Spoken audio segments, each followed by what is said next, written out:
Gute Unterhaltung bei SRF bei den Leuten wünscht aus der Region für die Region.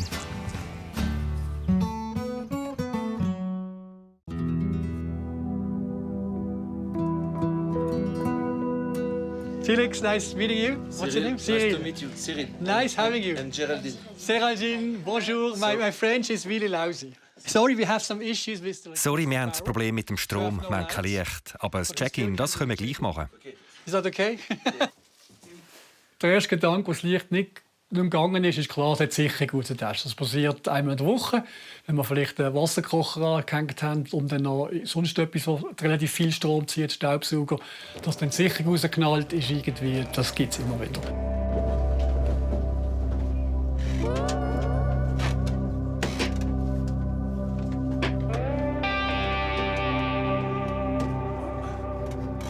Die sind alle gut, sehen gut aus. Also es ist irgendwie sonst tatsächlich etwas, was von außen kommt. Als ich dann alle Sicherungen gecheckt habe und gesehen, sind alle Sicherungen drin, habe ich schon gemerkt, das ist nicht gut, gefällt mir nicht. Kein Strom ist eine Katastrophe. Kühlschränke laufen nicht, Tiefkühler läuft nicht, das Zeug taut auf, wenn wir es vorgehen. Das ist wirklich Worst Case. Ein Wettlauf gegen die Zeit. Wie schnell kann der Felix das Problem lösen? Ein Sommer mitten in der Schweizer Bergwelt. 3 Lebenswelten, 3 Hütten, 3-mal Alltag auf über 2000 Meter. Das ist SRF bei den Leuten, heute Geschichte.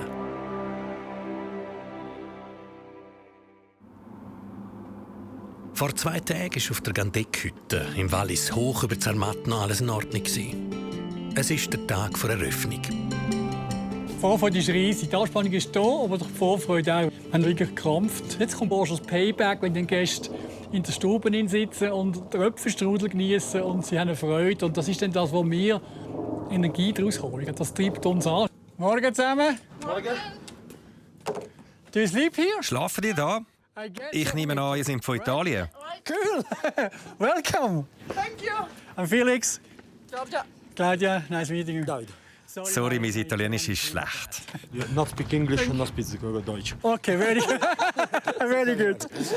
Shall we do the check-in? Sollen wir als erstes gerade das Check-in machen? Check-in first. Okay, then come with me. Some ground rules. We have Ein paar Regeln. Am 6 Uhr gibt es die Nacht, dann treffen wir uns und dann können wir das Trinken bestellen. Am Morgen gibt es dann am 6 Uhr zum Morgen. Die Übernachtung die könnt ihr jetzt schon zahlen. Perfetto. Ich glaube, wo ich am meisten auflebe, und das bin ich, das würde wahrscheinlich jeder unterstützen und unterschreiben, Leute empfangen. Das ist einfach mit Menschen, die aus unterschiedlichen Kulturen kommen, die unterschiedlich drauf sind, mit denen ein Check-in machen, die begrüßen. Das ist das Highlight. Das ist wirklich das Highlight. Richi, ciao, Richi, Sani. Du bist Bergführer, gell? Ja, super. Ja, genau. Ciao. Felix, Dani. Dani, freut mich. Ivi. Sani, Ivi. Ivi. Weißt du, was haben wir trinken? Willst du das schon? Das bringe ich euch gerade. Ja, das Bonasti.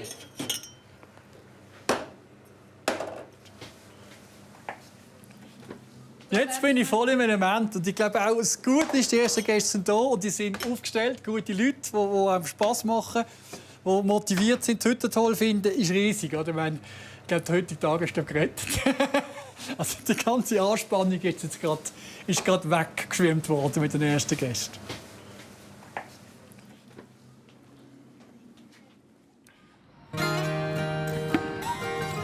Der Saisonstart für Glecksteinhütte ist schon ein paar Wochen her und es sind schon zig Gäste ein- und ausgegangen. Dass es dort oben nämlich auch besondere Gäste hat sich herumgesprochen. Die Steinböcke die gehören ein bisschen zu dieser Hütte. Aber das sind wiederlebende Kolonien, die auch von uns weit überwechseln. Weißt du, manchmal auch die Talseite oder das andere Tal über. Und die kommen uns halt sehr regelmäßig besuchen. Und das ist ein mega Magnet für die Leute. Es kommen viele Leute einfach wegen der Steinböcke. Das ist auch ein grosses Thema, wann kommen sie und wann lasst ihr denn die Steinböcke raus? Hat es auch schon geheissen. Mir denkt manchmal, ja, ist jetzt ein bisschen böse gesagt, aber ich möchte manchmal diesen Leuten auch gönnen, um zu sehen, ja, dass man sich halt auf die Natur nicht verlassen kann, dass die macht, was sie will. Und das auch mal nicht kommt. Aber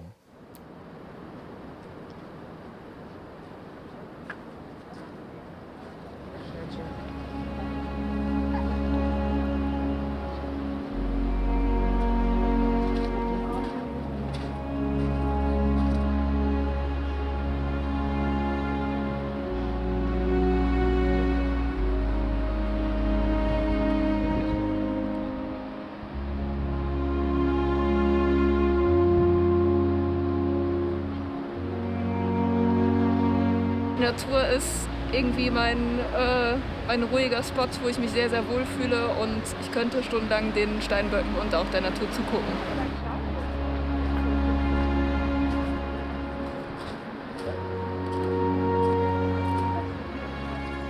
Der ganze Haufen war jetzt noch nicht. Das letzte Jahr muss ich 50 da auf das Mal. 50? Sind Die wir so... sind ja manchmal schon da, oder? Ja, eben, das ist manchmal gemischt. Jetzt sind nur Weiber.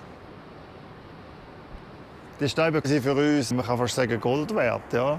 Die bringen auch Leute. Das ist unglaublich, wie Gäste auf das abfahren. Bis Freude haben an diesen Steinböcken. Und das ist auch faszinierend. Und auch für mich. Also, ich glaube, ich habe hier nie genug bekommen. Das ist einfach, da kannst du immer schauen. Und dadurch, dass immer die gleichen sind, kennt man sie so ein bisschen. Und finde ich noch spannend, das zu beobachten, wie sie sich entwickeln, wie sie eben alle wieder mit Jungen kommen. Frisch, jetzt das Jahr mit 9 Jungen.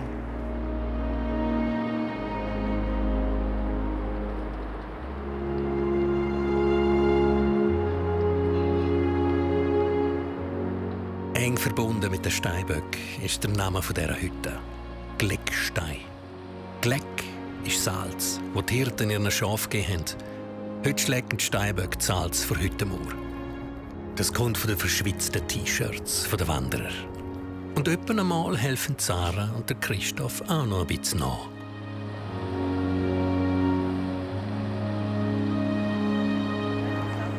Bei diesem prächtigen Anblick vergessen die Leute amigs, dass es trotzdem wilde Tiere sind. Sie zeigen schon, wenn du näher gehst. Wir haben einen, der recht mit den Hörnern tut, wenn man zu näher kommt. Der Simon, sagen wir ihm. Und das finde ich auch gut, dass da die gesunde Distanz gleich immer noch bleibt.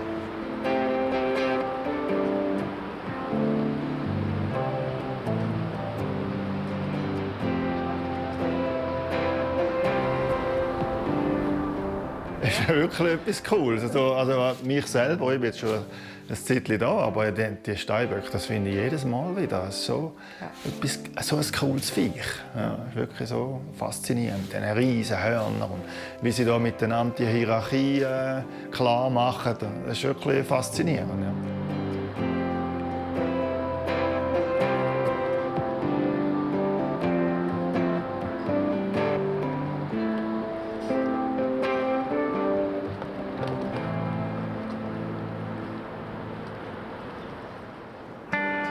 Die Voralphütte im Kanton Uri. Es ist Mitte August und Hochsaison.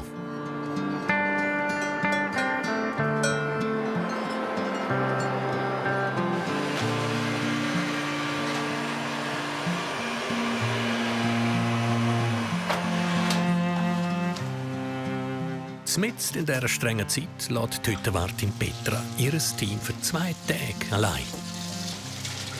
Also die Soße habe ich schon gemacht. Die Suppe kocht auch.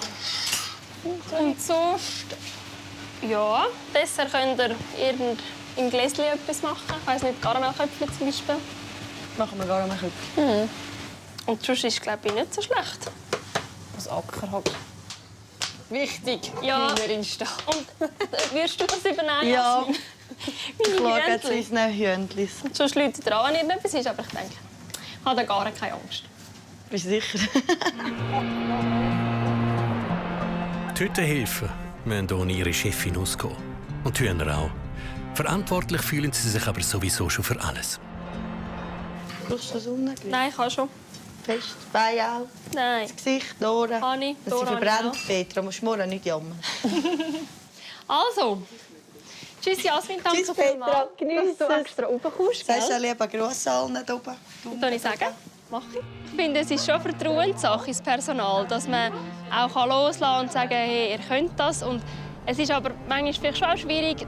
Ja, dann läuft halt vielleicht nicht alles ganz so genau, wie ich es jetzt vielleicht machen wollte. Aber es ist auch okay. Also, es muss ja nicht perfekt sein.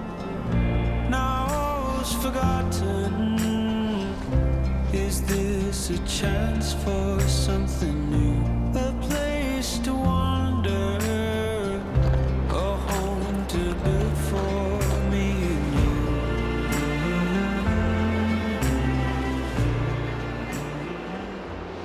Ich weiss nicht, ob die alten Garten von Hüttenwart auch sich die Zeit nehmen und Abbau von der Hütte gehen. Ich denke, ganz früher sicher nicht. Also, da hast du wahrscheinlich einfach auch Möglichkeiten nicht gehabt. Da hast du vielleicht auch nicht so viele Angestellte gehabt. Aber jetzt, ich denke, mein Vorgänger hat das sicher auch gemacht. Und ich finde das eigentlich schon auch noch gut. Das tut auch gut. Er ist weg von der Hütte. Und auch für das Team habe ich das Gefühl, ist es gut, dass sie die Verantwortung übernehmen dürfen. Und ja, dass ich ihnen auch zeige, dass ich ihnen vertraue. So take me outside. We'll find a cabin in the woods. Turn out the light. Ich finde es schon schön, wenn ich da den Weg ablaufe. Es ist eigentlich ein Abschalten und auch dort mal herumschauen, wo ich überhaupt bin. Ganz loslassen und nicht mehr an die Hütte denken. Das fällt der Petra aber trotzdem nicht so einfach. Ich will eigentlich nicht eine Chefin sein, die jetzt 3-mal anrufen und fragen, hey, geht's bei euch? Sondern sie läutet dann schon an, wenn etwas nicht läuft. Ich glaube, das muss man dann auch ein bisschen lernen, dass man dann, dann nicht rum ist und dann geht es auch ohne einen.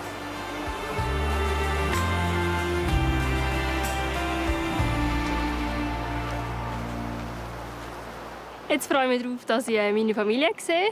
Das ist sicher etwas, was ich schon jetzt im Sommer sicher eher zu kurz kommt, alle zusammen. Das freue ich mich jetzt sehr, ja.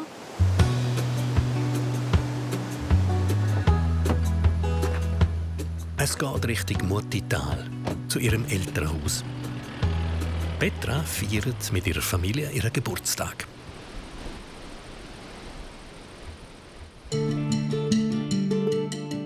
Im Wallis, auf über 3000 Meter, ist der Felix bei einem exotischen Hüttenwart. Der Gang Schnüpfenkind. Weiss.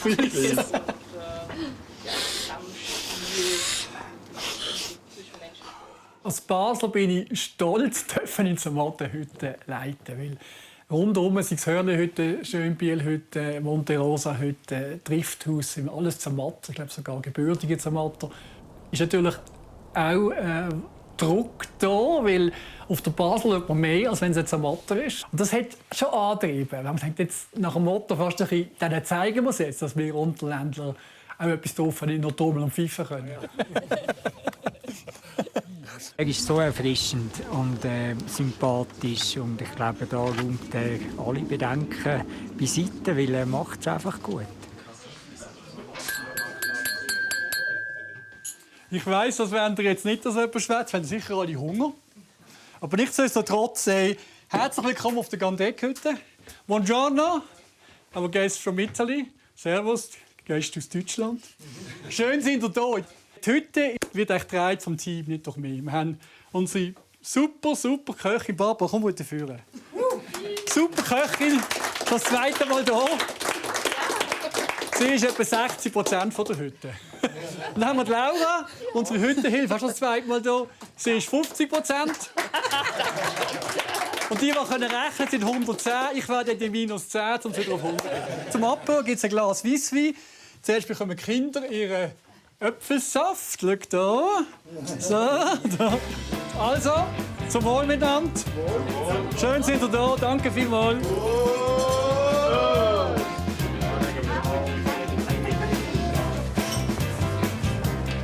Sie macht die Tür. Kannst gehen. Wir einen Untersetzer haben hier drauf. Drunter. Nein, braucht man nicht. Haben wir nie gehabt.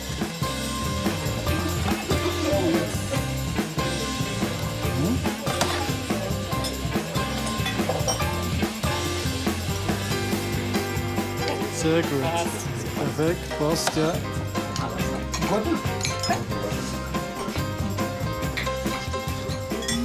So, Felix. Kommen wir schon. Eile. 2 von dem und einer von dem. Laura, tragst du auch? Nee, kein Rahmen. Okay. Barbara, super Job. Super Job. Applaus ist danke. Sehr gut, danke. Super, danke. Freude. Kommt gut. Da kommt Freude auf. Alle Gäste sind versorgt. Jetzt gibt es nebenzu auch die Nacht für das Team. Zeit für ein erstes Fazit. Sie sind sehr zufrieden drinnen. Ich habe nichts anderes erwartet. Na, ich auch nicht, aber trotzdem, man muss ja nachfragen, oder? Ich bin richtig erlöst, happy. So ein Stein vom Herz etwa. Ich würde sagen, sehr guter Einstieg gewesen. Ich glaube, wir behalten das, diesen Level für die nächste Woche. Ja. Das ist gut. Immer schön umbleiben. Genau. Und du hast ja streng heute allein. Das ist mein Wein? Ja. Oh. Das Dreamteam. Super, Dreamteam. Jetzt kann ich meine Farbe wieder ablegen, oder?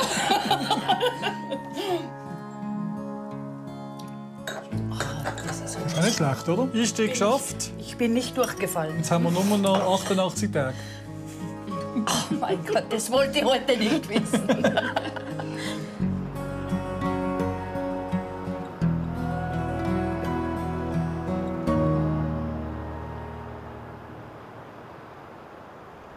Nach etwa einer Stunde Autofahrt kommt Petra im Murtital an. Sie wird heute 28 und ist die jüngste von 5 Geschwistern. Sie hat 2 Brüder und 2 Schwestern. Hallo? Alle sind heute da. Auch ihre Neffen und Nichten. Hallo? Hallo, Hoi. Peter, gratuliere. Ja, danke vielmals. Danke, danke. Hallo. Sind ihr alle schon parat? Ein Bier? Ja, ein Bier. Aber ein alkoholfreies hast du hoffentlich gehabt. Ich weiss nicht. Mal, sicher? Ich has. Hallo? Alles Gute zum Geburtstag. Danke vielmals. Zum Geburtstag viel Glück. Zum Geburtstag, liebe Petra. Zum Geburtstag viel Glück. Danke vielmals. Grüezi, Tati. Grüezi, Petra. Hallo. Familie bedeutet mir schon sehr viel. Also ich finde, wir haben einen sehr guten Zusammenhalt. Aber wir sehen uns nicht gerade jeden Tag, vor allem nicht alle zusammen. Die einen haben auch schon auf der Hütte ausgeholfen, wie auch der Stefan. In seinem jetzigen Zustand wäre das aber nicht möglich. Ich darf dich anlängen, Stefan. Vor 3 Tagen hatte er einen Unfall gehabt. Ich bin Velofahren mit einem Bike-Trail und dann habe ich einen Sprung überschaut, mit dem auch gar nicht gerechnet. Und der Sprung hat in der Mitte ein Loch gehabt und ich bin in das Loch hineingeflogen. Und über einen Lenker drüber ausgehielt und habe mich so verkrampft auf dem Velo, dass ich nichts losgelassen habe. Und dann bin ich einfach vorne mit dem Kopf gelandet und dann hat es geknackst. Und jetzt habe ich da zweite oberste Halswirbel gebrochen. Und hinten noch beim Rücken, bei dem Rückenmark noch gequetscht. Und vorne habe ich noch beim Brustbein gebrochen. Also die haben mir erklärt, das hat durchaus schlimmer sein, also querschnittgelähmt oder gerade tot sein von den Verletzungen, die ich davon getragen habe. Gerade er, der einer ist, der sehr aktiv ist und immer viel macht, ist es schon, schon speziell, ihn so zu sehen, so ein bisschen ruhig, kann sich nicht so fest bewegen. Aber also auch sehr dankbar, dass er überhaupt kann laufen und sich bewegen kann. Mit dem Wissen, wie schnell alles auch anders sein könnte, geniesst Petra das Familienfest noch mehr. Vor allem natürlich auch, weil sie nicht mehr so viel Zeit für die Familie hat, seit sie auf der Hütte ist. Das ist ihr Traum und es muss für sie stimmen. Und wir gehen sie ab und zu besuchen. Ja, und ja, auch helfen. Ja, genau. Nicht nur besuchen, sondern auch helfen. Ja, genau. Ja, das ist im Fall meine Geschichte. Ich glaube, manchmal so darf sie noch ein bisschen lernen, auch weggehen und fortgehen und wirklich so ein bisschen sich Freizeit rausnehmen. Das, denke ich, ist noch schwierig. Wenn wir noch anstoßen. Heute hat es Petra geschafft und ihr Hüttenteam allein lassen. Ich denke, es ist sicher schwierig, jetzt gerade auch die erste Saison, dass man sagt, jetzt gehe ich fort.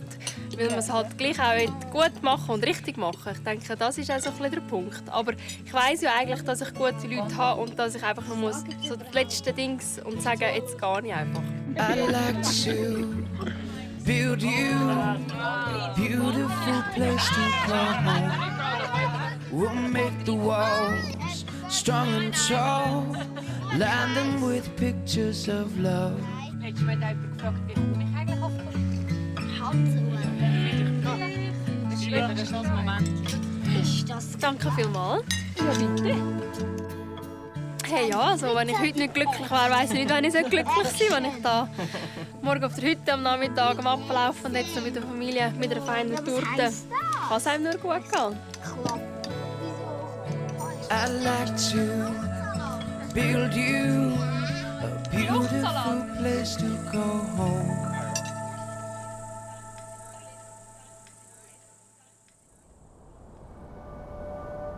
Auf über 3000 Meter über Meer sind Temperaturen, auch für einen Sommer, zu hoch. Die Gandeck-Hütte wird nämlich nur mit Wasser vom Schnee, das sie extra abdeckt haben, versorgt. Und der Schnee ist jetzt schon fast ganz weg. Der Hüttenwart Felix hat im Moment genug Wasser. Sogar zu viel. Der Schnee schmilzt aber so schnell, dass die Wassertanks schon lange voll sind. Das Problem ist, man kann die ganze Wassermenge nicht speichern. Und wenn es halt warm ist, wird halt einfach mehr Schnee schmilzen, als wir Wasser brauchen. Das heisst, der grösste Teil vom Wasser, wenn wir alle Tanks voll haben, läuft einfach ab. Das heisst, das ist weg. Das verlorene Wasser könnten sie zu einem späteren Zeitpunkt aber gut brauchen. Vielleicht haben sie dann Ende Saison gar kein Schmelzwasser mehr. Ich muss ehrlich sagen, in diesem Fall haben wir einfach keinen Plan B, weil wir darauf hoffen. Ich denke aber, wenn wir im Ende Juli merken, hey, es wird wirklich eng, dann müssen wir uns sagen. Also, dann müssen wir wirklich überlegen, was wir machen. Aber ich denke, es ist ein guter Anstoß, darüber nachzudenken vor Ende Juli, was gibt es noch für Optionen. Gerade in so brenzligen Moment tauscht sich der Felix gerne mit seiner langjährigen Partnerin aus. Das ist aktuell aber nur via Telefon möglich. Patricia ist daheim zu Basel und plant, erst in 5 Wochen raufzukommen. Bevor man Breithang sehen muss, dass es jedes Jahr einfach weniger hat und wieder grosse Stücke abgebrochen sind. Darum kommt er rauf, bevor das Breithang ganz weg ist. Ich bin hier oben weg von meiner Partnerin, wochenlang, oder? Und die fehlt natürlich, klar. Es fehlt nicht nur Partner, es fehlen auch Freunde. Aber es ist schon das, was dann im Moment gerade raufkommt und denkt, ja, es ist jetzt schon noch, es geht jetzt einfach noch ein bisschen sehen. Du packst Katzen ein und kommst rauf. Ja, nein, die sind Wöhler unten. Die sind Wöhler unten, die haben es gut. Ist alles gut bei dir? Ja, Gießen, ich schaue fürs Haus, gehe schwimmen, besuche ein bisschen Leute. Sommerferien quasi. Also ich sehe, du lebst richtig ein gutes Leben ohne mich. Ja, genau. Aber ich freue mich gleich, wenn du raufkommst. Ich glaube, heute ist der absolute Kaisertag. Ich freue mich, dann das Ganze auch wieder zu sehen. Seit 2012 sind wir zusammen. Wir haben eine coole Beziehung. Wir sind sehr unterschiedliche Menschen. Ich bin halt schon ein bisschen finanztrieben, ein bisschen der alles plant, der ein bisschen gesagt ist. Und sie ist da schon eher der Künstlertyp. Ja, vermisst dich schon ein bisschen. Oh, das ist doch von mir aber Frau. Ist langweilig gar nicht mehr. Ich habe schon gedacht, du genießt ein ruhiges Leben, wo du immer ein Bienen um dich herum hast, das Summ macht. Ja, genau. Gute Zeit, lass mal alle grüßen und Knudel an die Katze und ihren Riesenschmutz. Vermisst dich. Ciao, ciao. Ich habe einen schönen Tag. Und grüß das Matterhorn, gell? Machen wir. Ciao, ciao. Ciao, ciao, ciao, ciao. Ciao, ciao, Sali, ciao. Sali.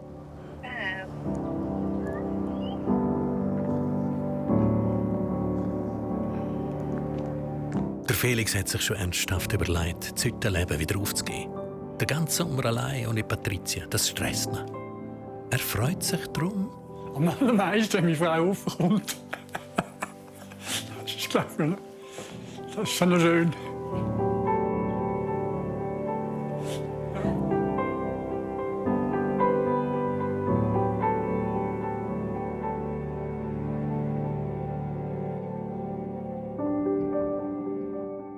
Ich meine, es ist toll, dass eine Frau mir überhaupt die Freiheit gibt, dass ich hier oben sein so lange Zeit.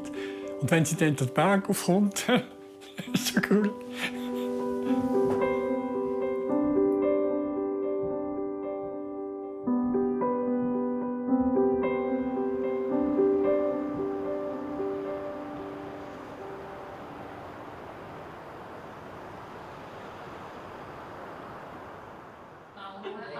Ihre Glecksteinhütte ist Hochsaison.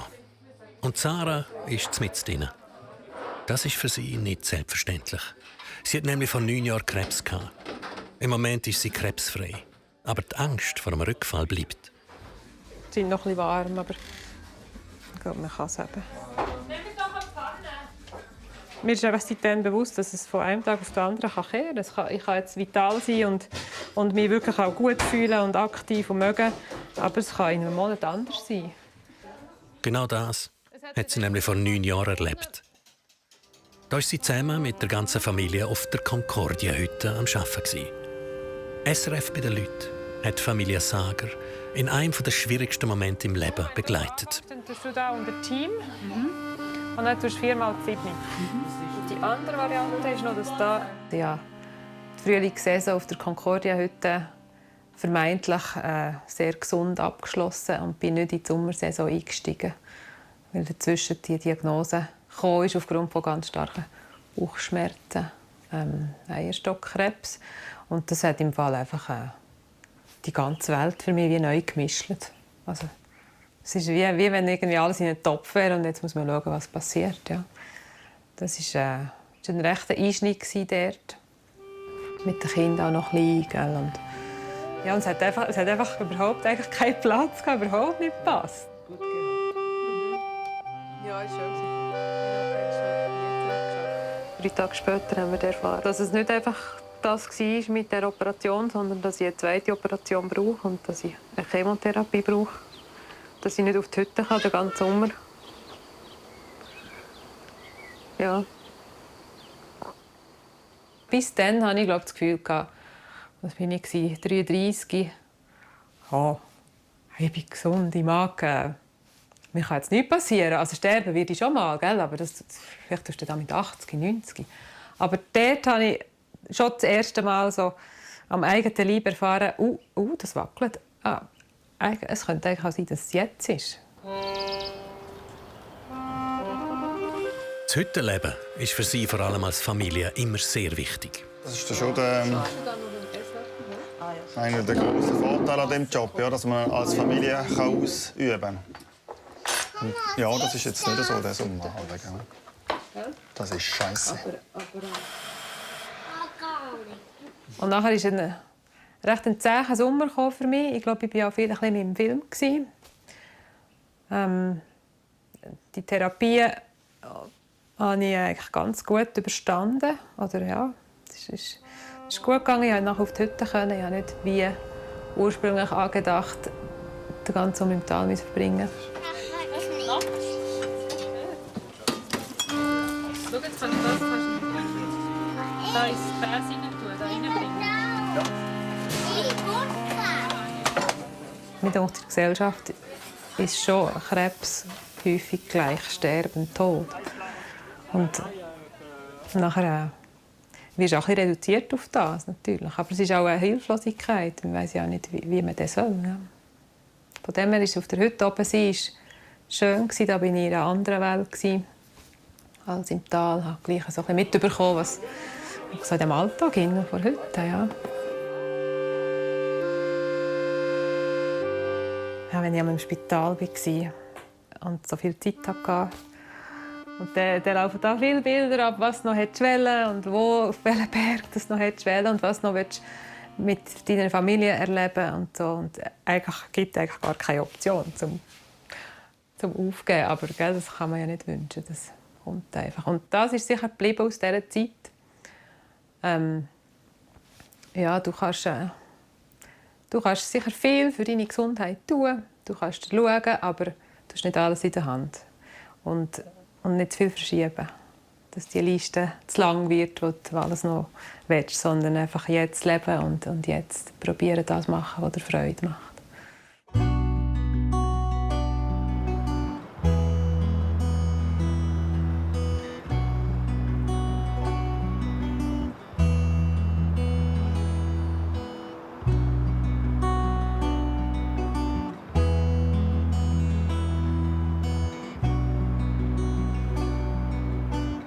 Bei Sarah und Christoph auf der Glecksteinhütte hat Petra vor 2 Jahren als Hüttengehilfin geschafft und dann entschieden, dass sie selber eine Hütte übernehmen will. Das ist auch ein bisschen Heimkommen. Ich habe das Gefühl, da hat alles angefangen mit diesen SZ-Hütten und schon schön da zu sein und den Ausblick wieder einmal geniessen. Petra nimmt sich Zeit, ihre Lehrmeister zu besuchen, bevor sie zurück auf ihre Hütte geht. Oh, grüezi wohl, Petra. Eine grosse Ausnahme in dem strengen Sommer. Aber die Familie Sager ist sehr wert. Petra, freut mich. Meine Rettung. Komm, moin. Oh, ui. Schön, dich zu sehen. Mega. Ja. Cool. Habt ihr viel los? Hast du geschwitzt? Ja, schon gedacht. Es ist heiß. Heute ist heiß. Aber da ist heiß. Ja, das glaube ich. Heute ist überall heiß. Indoor, Outdoor. Ja. Läuft viel. Ja. Aber Läuft super, ja. ist gut. Ist eher ein bisschen am oberen Limit vom Machbaren. Ja. Aber ist gut, ja. Kann ich anpacken. Du könntest eigentlich gerade joggen. Du weißt ja, wo sie sind, oder? Noch nicht so lange her. Ja. Weißt du, wo Ja. sie sind? Schön. Ja, cool. Nein, zuerst etwas trinken. Das ist gut, ja. Oder? Gerne. Ich würde schon sagen, dass Zara und Christoph ein bisschen meine Lehrmeister sind oder waren. Ich habe viel von ihnen lernen und ja, ich kann ihnen auch jetzt jederzeit anrufen. Das ist schon, sie haben eigentlich das ganze Feuer in mir empfacht von der SAC heute und haben gezeigt, wie man es machen würde. Und ich finde es schon schön, dass ich bei ihnen lernen durfte. Sie können von mir aus bleiben bis Ende September. Da würde ich nicht eine Sekunde überlegen. Hast du schon gemerkt in eurer Küche? Ja, da das Buffet und da die Kästchen sind anders. Aber der Herd sonst nicht, oder? Hier einfach noch. Die Mitte ist noch gleich. Ja. Aber auf beiden Seiten da sind doch die So, Blättchen. ja. Blättchen. Ja, das ist super. Chromstall nicht. Ja, ist schön, wirklich. Zum Putzen auch. Ist ein Gäbig zum Bringer. Putzen. Dann könnte man hier schicken, einmal Käsehörnchen. Soll ich das bringen? Gerne. Oh, Besteck weiss ich schon wieder nicht mehr, wo wir es haben. Am Holzrecht wäre das. Dann habe ich da Holzrecht. Wer... Nein, da ist nicht Holz. Da ist Holz. Wer hat Käsehörnchen? So. Ein guter. Ohne Äpfelmus, gell? Guter. Ich kann ja eigentlich frei, aber ich habe das Gefühl, da raufkommen ist gleich auch ein bisschen wie frei machen. Ist ja gleich eine andere heute und gleich auch ein bisschen weg von mir. Darum weiss ich selber auch, wie es ist, wenn du ein bisschen seicht bist. Und du bist schon froh, wenn schnell jemand helfen kann. Das und das für ein Steindruckhemd. There they go again, taking it slow, back to the basics, with open hearts and hands. Ich finde es schon cool, wenn sie es machen, dass sie einen Haufen selber machen. Soll ich das bringen? Ja, gerne.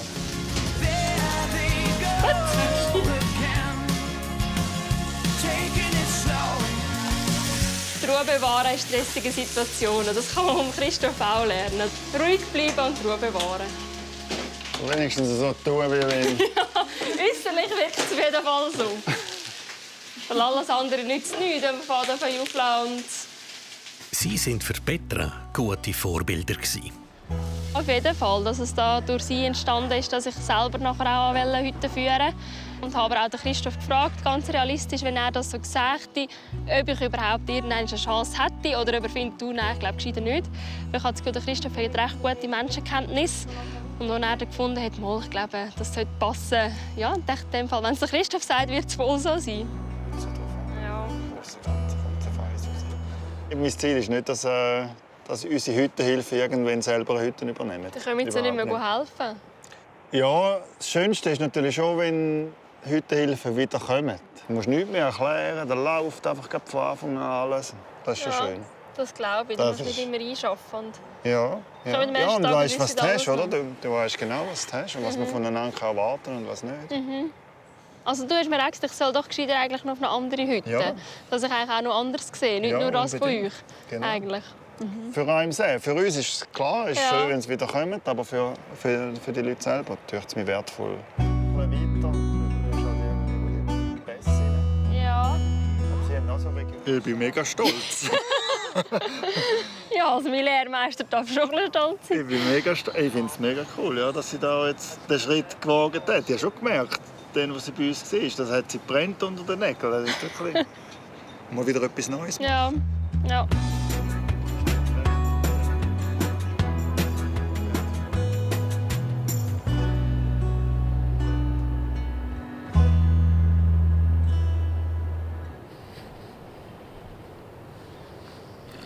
Auf der Gandeck-Hütte gibt es jeden Morgen am 8. Uhr eine Teamsitzung. Herzlich guten Morgen. Ja, guten Morgen. Wie geht's euch? Gut geschlafen, jeden Tag besser. Umso voller die Hütte ist, umso besser schläft die Barbara. Super geschlafen, tollen Sternenhimmel heute Nacht gesehen. Dann hast du nicht geschlafen, wenn der Sternenhimmel gesehen. Nur ganz kurz. Schön, bevor wir anfangen, ein paar Grundregeln. Es ist ja gleich wie letztes Jahr. Die Sitzung ändert sich nicht. Für mich ist wichtig, dass man am Anfang offen sagt, wie er sich fühlt. Wenn ich am Morgen verkältet bin und hässig bin, dann ist es vielleicht gut, ihr wisst, dass der Felix heute für dich schwierig ist, dann nehmen wir die Distanz. Und wenn jetzt jemand sagt, ich habe Kopf, ich mag nicht so, bitte sagt das. Das ist wichtig, weil der Erfolg von der Hütte steht und folgt dem Team. Oder? Und wenn wir halt untereinander, wenn das nicht spielt oder wir Unstimmigkeiten haben, dann bringen das. Und auch wenn es Probleme im Team gibt, schwätzen das, besprechen das am Morgen an der Sitzung. Wenn Sie das nicht im Team besprechen, kommen Sie zu mir. Ich habe immer Zeit. Kommt. Wichtig ist, dass wir transparent sind. Es gibt keine Geheimnisse. Ich bin nicht der Chef, wir sind das Team. Oder? Ja. Ich bin einfach der nach außen der Kopf ist und anhebt, aber wir müssen auch im Team funktionieren. Entschuldigung. Sind wir fein? Ihr könnt gehen, ja. Guten Tag euch. Vielen Dank für den Obacht. Ja. Passt auf. Ja, euch eine schöne Saison. Danke. Schöne Zeit, ne? Tschüss. Tschüss, danke vielmals. Ciao. Dann machen wir die Freitag, die Feiertag, 27. Ja. Alles klar. Arbeitsteilung ist heute, glaube ich, einfach. Barbara, Küche? Ich melde mich für die Küche. Gott sei Dank. Ja. Ich reiße mich um die Toiletten. Und dann haben wir und alles andere. Sehr gut.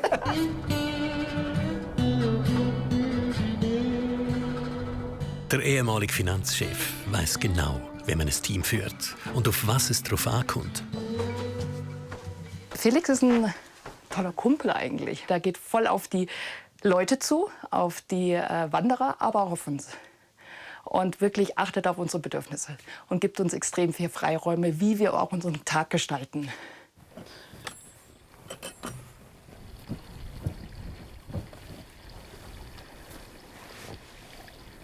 Ich habe noch nie so einen guten Chef gehabt. Es ist einfach eine Familie. Wir sprechen, das ist eben das super Schöne, was ich so toll finde, das Meeting. Man kann alles aussprechen. Keiner schimpft auf einen anderen. Wenn man Probleme hat, spricht man es einmal aus und dann arbeitet man dran und dann passt wieder alles. Also, er ist ein toller Chef. Also ehrlich, in jeder Hinsicht.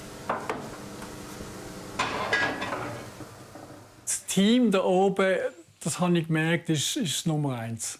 Und man schwätzt im Geschäft immer vom Team und macht Team-Events. Ist alles gut, ich will das nicht irgendwie negativ ins Licht stellen.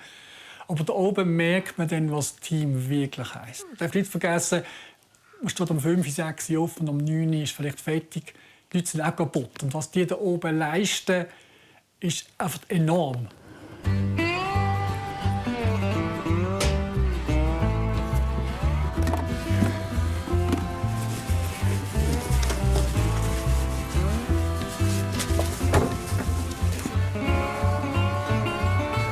Der Felix hat seine Excel-Listen gegen ein WC-Bürstchen eingetauscht. Eine kleine Umstellung ist das schon. Ja, die Aufgabe einfach ein bisschen geändert. Es ist jetzt nicht gerade der tollste Job. Und wenn ich sogar wählen könnte, würde ich lieber eine Excel-Tabelle ausfüllen. Aber es ist ein wichtiger Job. Der eigene Chef zu sein und nicht jemand oben dran zu haben, das ist halt das, was auch riesig ist. Und das lebe ich jetzt auch richtig, das genieße ich auch.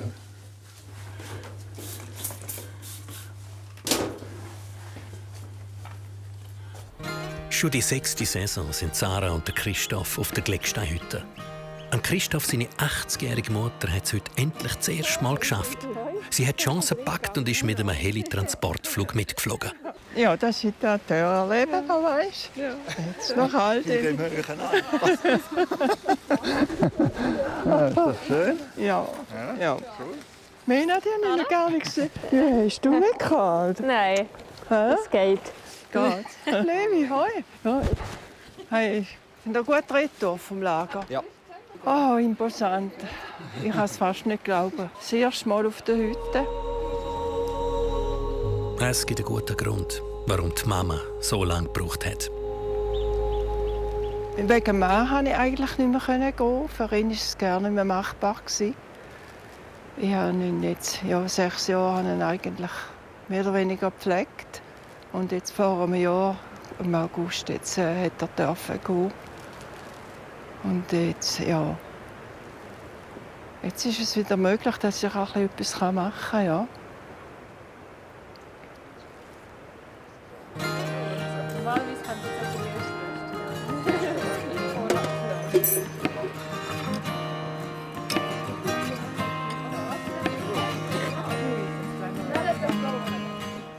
Dass die Mutter raufkommt, warten wir eigentlich schon lange drauf. Ist Zeit geworden, oder? Ja, ist Zeit. Nein, ist mega cool.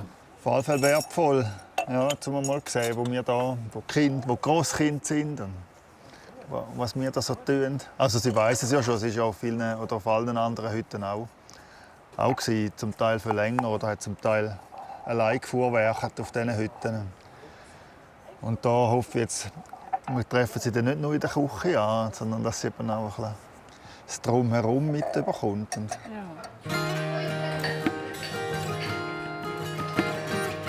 Das mit nicht nur ihr Küche sein funktioniert nicht.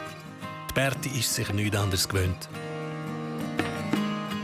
Ich habe vorher gesagt zu ihr, wir sind über den Rücken nicht weit weg vom Stehen. Dort könntest du schon Unsere jungen Mädchen, die müssen immer sitzen zum Schnetzeln. Aber ich habe das extrem geschätzt. Ich finde das mega cool. Also ich könnte mit ihr zusammen eine Hütte führen. Das ist so wie sie arbeiten, ich glaube, das habe ich auch von ihr. So die Art und Weise, wie man halt Zeug anpackt und das Zeug schön macht und genau. Und, ja. Am Christoph, seine Mutter, hat tatsächlich schon fast einmal mit ihm eine Hütte geführt. Als der Christoph angefangen hat, bin ich dort eben einmal einen Monat eingesprungen. Weil er eben sonst niemand konstant auf der Hütte hatte. Und das war für mich dann wieder Neuland. Aber es war ein Erlebnis, diesen Monat so auf der Hütte. Mit den Gästen allein. Ja, einmalig. Die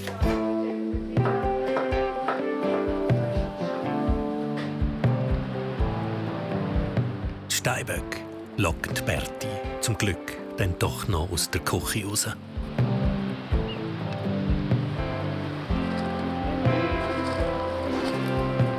Ich bin überwältigt, so nahe zu haben. Das ist unglaublich. Ich glaube auch nicht, dass das nicht das letzte Mal war. Also so wie sie sich hier angegattigt hat und mitgeholfen hat und sofort ein Teil war vom Team, habe ich das Gefühl, die hat sich absolut wohl gefühlt und ich habe das extrem geschätzt.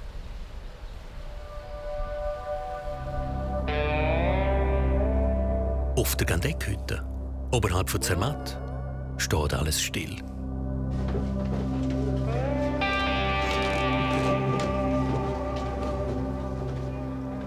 Ja, das ist jetzt das erste Mal passiert, dass wirklich gar kein Strom ist. Und ich habe zuerst gedacht, dass die Sicherung rausgetatscht.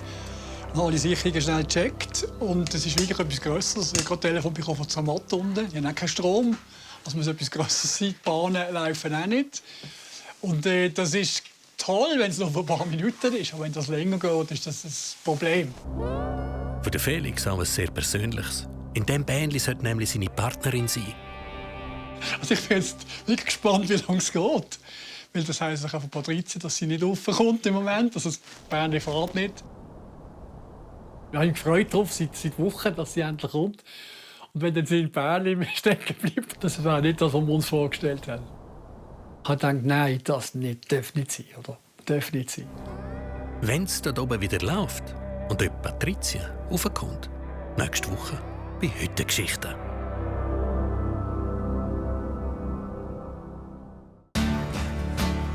SRF bei den Leuten ist Ihnen präsentiert worden von «Aus der Region für die Region».